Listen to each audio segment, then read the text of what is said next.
Hey guys, Sean here with my friend, Hey, 7.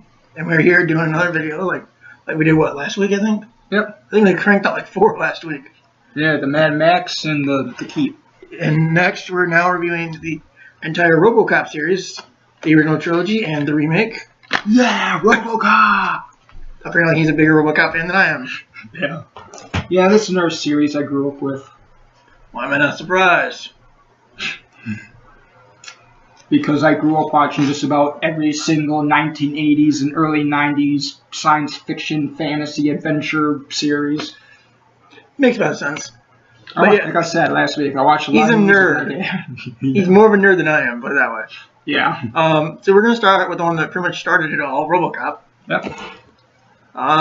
So let's go about the history first. It's 1970. Are you about done?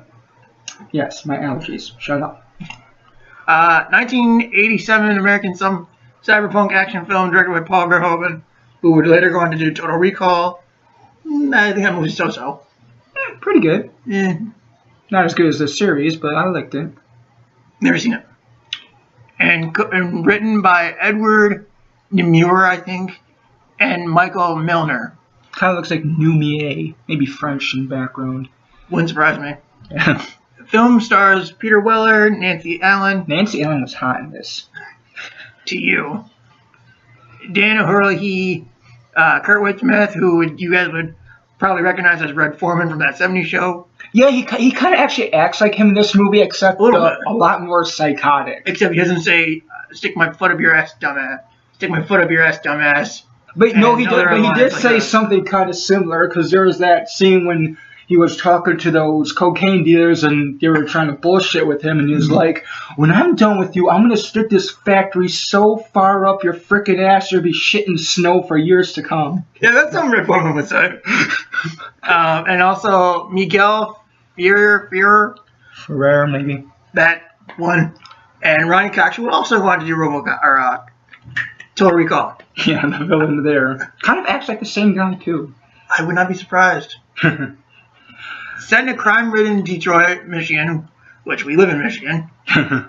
Except it wasn't filmed in Michigan. That could have easily have been done, especially if you think of all the movies that were filmed in Michigan that didn't even take place in Michigan. Like Batman vs Superman. Yes. Very underrated movie. Don't get me unsus. The airport sequences in Die Hard 2 were filmed in, I think, Detroit or one of the. I did not know this. One of the cities around it. But yeah, RoboCop centers on a police officer, Alex Murphy, played by Weller, who was brutally shot to death by a gang of criminals and subsequently revived as the mega corporation Omni Consumer Products as a superhuman cyborg law enforcer known as RoboCop. Let's see. So this movie has basically spawned 2 sequels, a remake, a television series, and 2 animated TV series. And that's probably what you were probably thinking about the animated series. A television miniseries, video games, and numerous comic books and crossovers. Wow. Yeah, I played the video games growing up. They're awesome. In fact, I believe there was actually a Genesis game called RoboCop versus the Terminator. Well, it makes sense considering the first trailer of this movie used Terminator music. Go up a little bit more. Oh, yeah. Just closer, dude. Not just all the way. No, just all the way to the top. I kind of have to read this over. That's okay. But yeah, the music was done by Basil Polidoris, who did the music for the. Glad you're here because I butcher names. Yeah. Who did the music for the first, the original 1980s Conan films. With Arnold? Yeah. Me, Conan. Yes. I destroy you. Yeah, you can actually kind of hear a lot of similarities between it with the composition stylings, but there's obviously differences. I mean, with the Conan, you can actually hear there's very old-fashioned, you can kind of think of an apology. You have to apologize. I apologize. I pressed the wrong button. Yet again. I bop you with dick. Yes, continue with the music thing you're talking about. Yeah, but as I was saying, thank you, Sean. I whack you. Anyway, before you laugh yourself into a coma, Yes, you can. or to death, either one. You can hear a lot of similarities between the two. Like I was saying, there's obviously differences, but with the Conan movies, you can easily think about a lot of those old 50s and 60s Ray Harryhausen effect movies. Like I have never seen Conan, so I'll take your word for it, though. movies like those Hercules movies with Steve Reeves and old Sinbad movies. You can easily think of like those old-fashioned sword and sorcery type things. Well, this one you can kind of say would be like an inspiration to a lot of today's music and science fiction movies.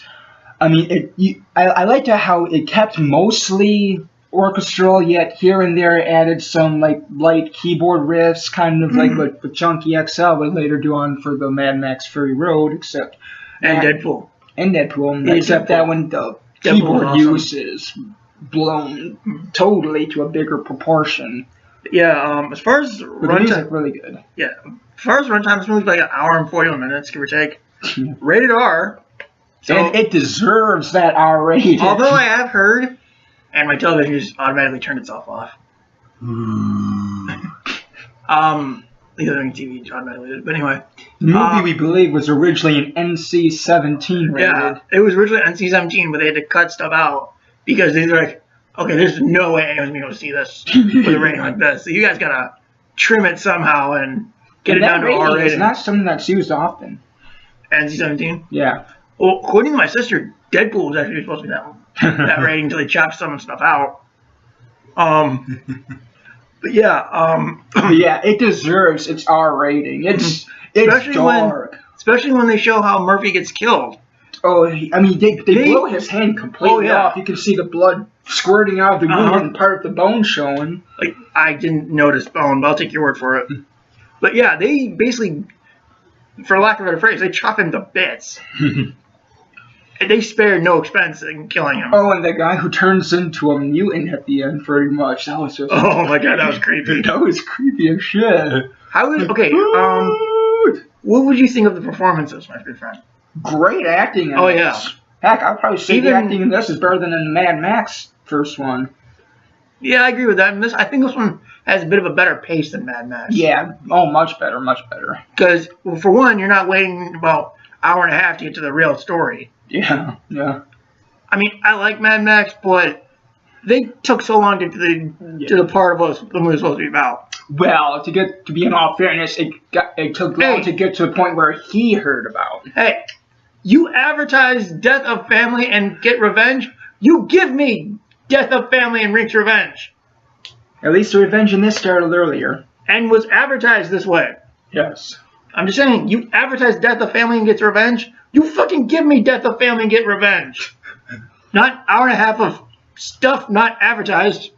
And him getting a shot in the head. Yeah, you can just see. You can actually see parts of like what they would have used for brains just coming out the back. And this movie deserves what it gets. Yeah, and I read somewhere. And you get what you pay for when you get this movie. And I read somewhere that Weller even developed the movements for when he's in the suit, but when they built the suit, he couldn't do it. So I give Weller credit for what he did, because even though it wasn't what he probably originally worked on, kudos anyway. Yeah. Like, I give Weller all the credit in the world for doing what he could with his armor. It could not have been easy. Yeah. I like Nancy Allen. I thought she did good. I like her better than this than I did Carrie. The original. Oh, you actually seen that one? Yeah, I just recently saw it on TV. But yeah, I liked her better than this than Ronnie she was in Carrie. Cox is actually really... but according to Doug Walker, penicillin will knock us right out. Yeah. But still, heck, he was pretty evil. Evil for the sake of being evil. Oh, yeah. Say what you guys will about the new Ghostbusters movie. I mean, I've said it's shit too. But Ronnie Cox in this movie, he's only evil because Bob Morton's project got the go-ahead and his didn't. Because his robot went nuts. So he, spoilers, kills Bob Morton because I'm a dick. Kind of fits his name, Dick. Yeah, but aside from the way the character's written, Ronnie Cox gives a great performance. I'll give him that. I actually noticed a lot more to the story than just that. I mean, I don't know what you saw, but the thing is, with this Ronnie Cox character, this old guy, I can't remember the character's name, who's in charge. They just called him the old man. Yeah, the old man. Let's just call him the old man. Well, that's what they call him. So might as well. So yeah, pretty much he is having this idea of starting up something called Delta City, making this new city of the future, because he knows free of crime. Yeah, free of crime. A utopian. He says utopia. Yeah. Into a high-end utopia. And the thing you were saying about that robot beginning that went on its own guy, I really don't think that was I don't think that was a glitch. It may have been a glitch, but if you ask me, a glitch purposely put there because this guy wants to use it to turn a utopia into a dystopia. It's already established. It's already a dystopia. So... mission accomplished then. Yes, but turn the new city, which they're trying to make a utopia, into a dystopia. I'm just saying, it's already a dystopia, so mission fucking accomplished before it even starts. Yeah. Okay, well, anyway. Look at it this way. It's already pretty much established at the beginning of the film that this character played by Kurtwood Smith, who's into all this stuff like drugs and prostitution, is friends with this dick guy. So having another city turn into a dystopian society, having two cities like this, pretty much right in the same area that's acting like hell, we already established they're friends, and he's actually funding him with the money, some of the money he gets. This Kurtwood Smith guy is already funding this dick guy with some of the money he gets for his prostitution and drugs. Yes. Anyway. But yeah, the performances were good, I'll say. Yeah. For this being 87, some of the effects, they don't hold up. Yeah. I mean, some of the stop motions. Yeah. Although, the first time you see this E99, I think it was called, was that what's called, like the ED99 or something like that? Ed 209, sir. Oh, Ed 209. Yeah, some of the stop motions on him, they don't work. The scene where... The first time you see him, you can actually, it sticks out like a sore thumb. Especially when he's trying to chase RoboCop within that hallway, it doesn't work. Yeah. Like, although I have to admit, I thought that the stop motion in that scene, the second time you see him, because you only see him twice, I thought it wasn't as horrendous in that scene. Yeah, I'll give it that. Like that, it got a little bit better. The only time it doesn't work is when they first reveal him. Yeah. And then he's trying to chase RoboCop through the hallway. Yeah. Like the rest of it works. Yeah. It's only a couple shots here and there. Yeah. And then the scene where, spoilers, where Dick Jones is dropped out of the window, that crap. Oh yeah, speaking about that scene. So it's mainly just some of the effects that don't hold up aren't mainly the problem. But all around, great fun movie, I'll say that. Yeah, really fun. It had a lot of actually good lines. And a lot of gory action. You're coming with me. Yeah, it's a lot of gory action too. Yeah, very for being rated R. God, I wish movies like this these days would do that. Yeah. And yeah, like I said, a lot of good lines, especially I love the last part, right before he opens the window. The line is so hilarious, but at the same time it's so awesome, because we find out that this dick guy put another directive. Yeah, he already had the basically it's where that he can't hurt anybody who is a senior officer of OCP. Yeah, and not to get ahead of ourselves, they kind of do that in the remake with those red bracelets. Yeah. So that was the directive for in that movie. Yeah, but because as soon as I saw... And I'm not to jump ahead, but as soon as I saw those red bracelets, I was like, are we really doing the Directive 4 thing from the remake movie here? But yeah, so yeah, in this movie they actually add another law, because he already has... it's not really an official law, it's just, it was hidden from him. Yes. So you can't really count it. I know, I was just... Not even the creators knew about it. I know. Because Dick Jones said, I put it in there secretly. Yeah, basically. But I'm just saying he already had the three original. Yeah, but it was done because of a failsafe. Yeah, because he eventually knew that RoboCop would find out it was him. Although, and props to this movie for making references to Isaac Asimov. Yes. Rest in peace, great author. Lost you a while back. Your books, huge inspiration to science fiction movies. Yeah. Did you ever watch iRobot? Yeah. Good movie. Great movie. Very really underrated good book. Never read it. I'll take your word for it though. But yeah, so this was a great, fun movie. Like we said, the score is good. The armor.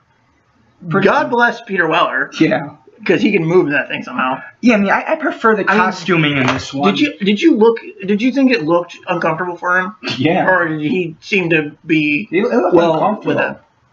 Yeah, I think it worked good for him. And the costuming, like I said, like I was telling you, I like the mask better in RoboCop 3. I thought having like that. That's the remake thing, genius. Well, whatever. There's a difference. Yes. I thought the mask looked cool, but the rest just didn't work for you. Yeah, it didn't work for me. But yeah, still that ending so hilarious, but at the same time so dark and awesome. It was like, yeah, I can't harm someone because of this Direct 4 thing, because Dick was part of the OCP, the police. So it was like, and this Dick guy even goes into detail throughout pretty much half the movie. You can't hurt me. You can't hurt me because of this directive.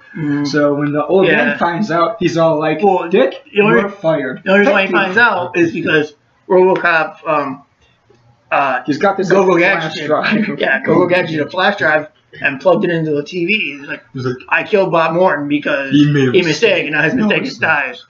And that's like, and the old man says, Dick, you're fired. Thank you. And then RoboCop's like, thank you.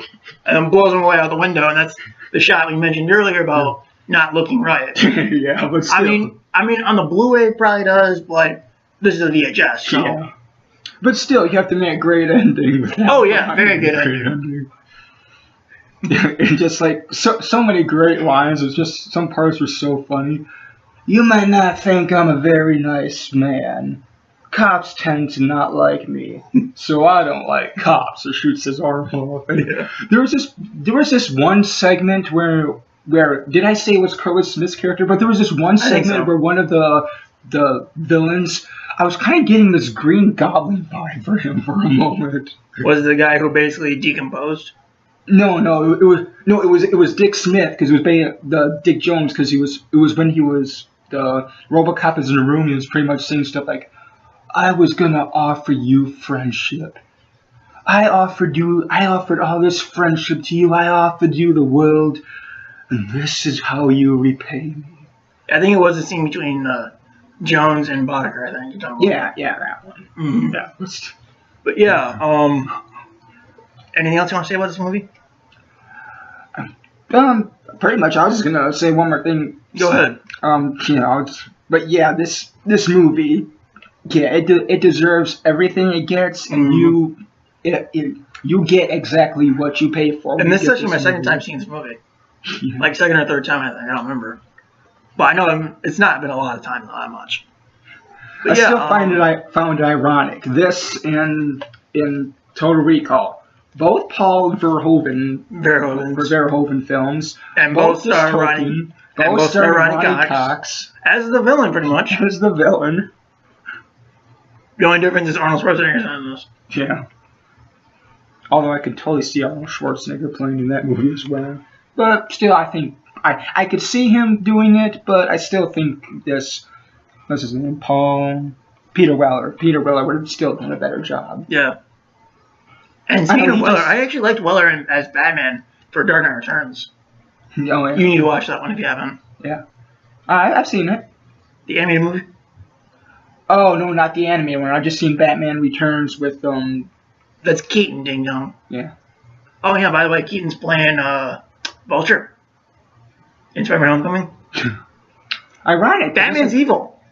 Ironic, because just a little while ago he played Birdman. Played two characters. This weird. I wonder if we'll hear his Batman voice again. That's gonna be fucking awesome.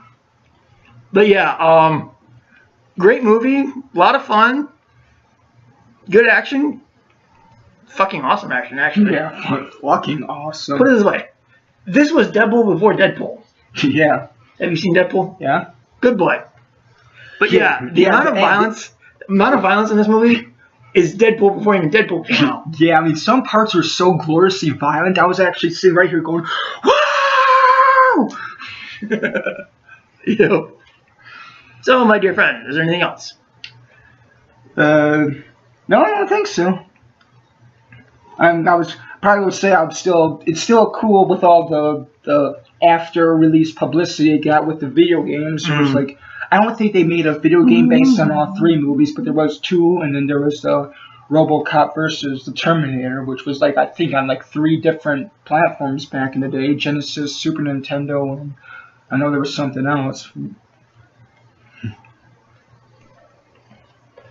But yeah, all in all, great movie, great score. Everything about it was good except for the special effects here and there that could have had some work. Yeah. I mean, like I said, I'm probably sure they touched it up in the Blu-ray. Yeah, I'm sure they did. Like, I wouldn't be surprised.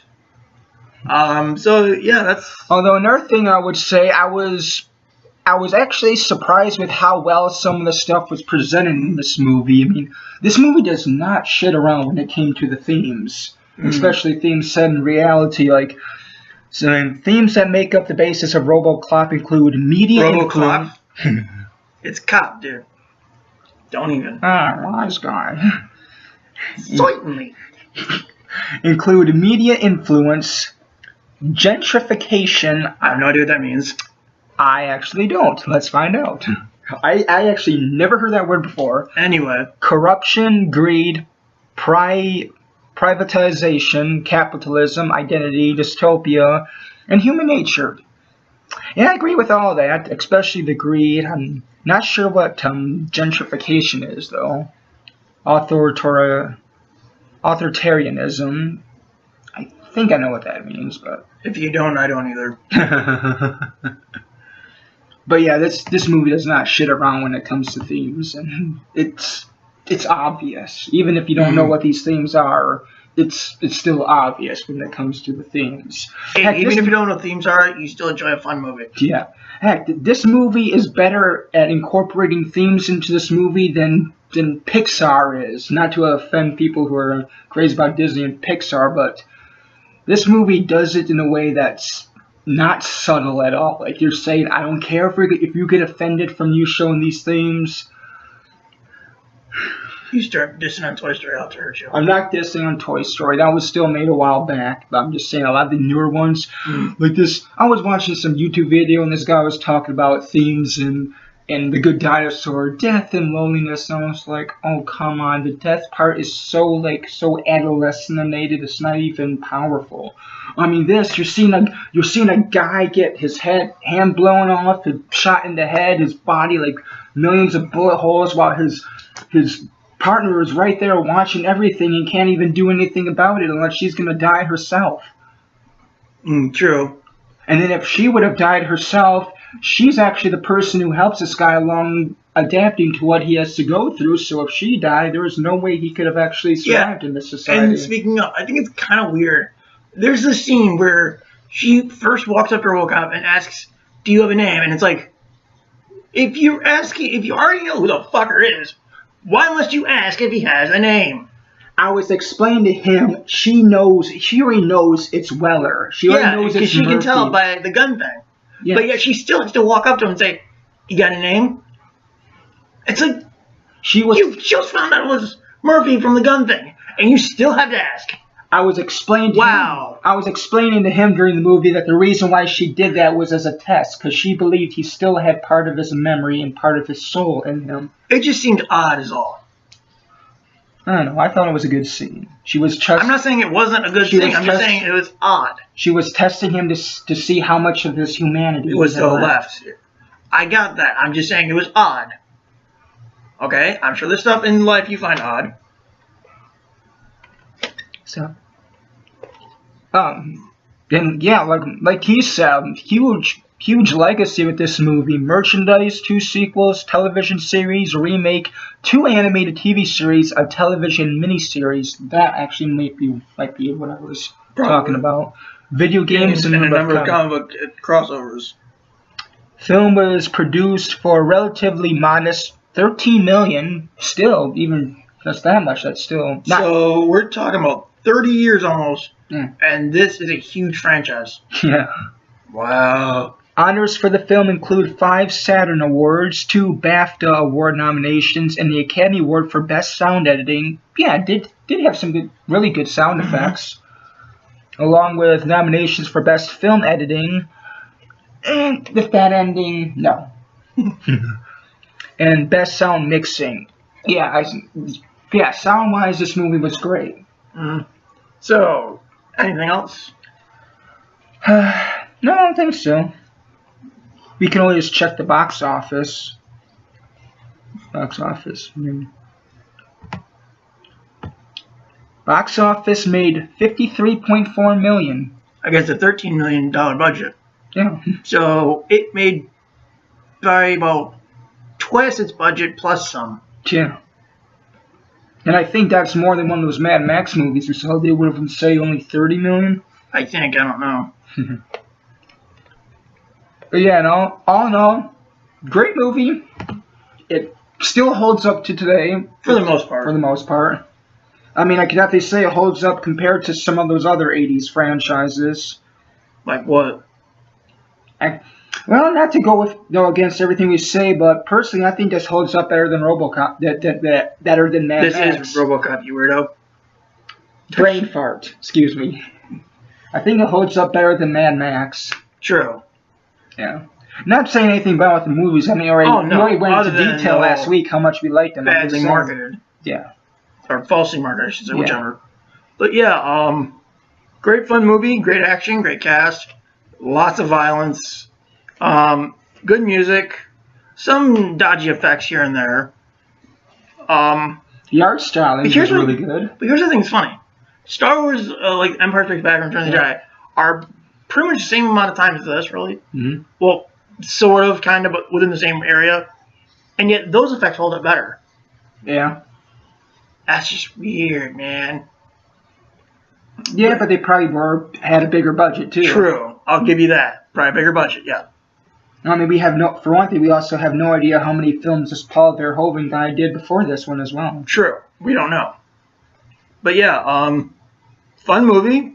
Yeah. Really enjoyed it. Yeah, I loved it. Mm-hmm. And now we are about to take a look at the sequel. Catch you guys later.